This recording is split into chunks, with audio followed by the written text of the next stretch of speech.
แล้วตะมุกน้อย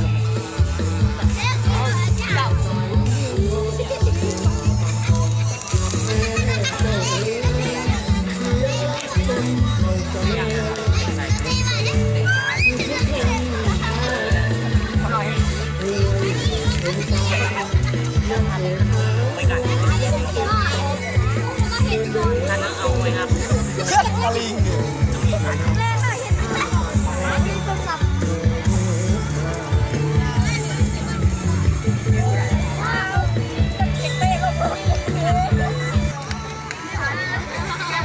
จากภาคเส้น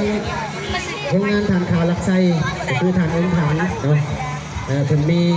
มาได้นำใจบอกมาทั้งคณะประธานเจอกันอีกครั้งหนึ่งเนาะกระทั่งโอกาสต่อไปขอทุกท่านอาจารย์โทมาผ่านนักเพชรควรในการเรียนมาขออาจารย์ขอข้ามเนาะของฝันจากขอเชิญ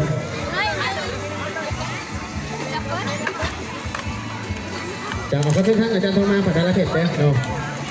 จากออกหับทุกท่านอีกครั้งหนึ่งไปใจ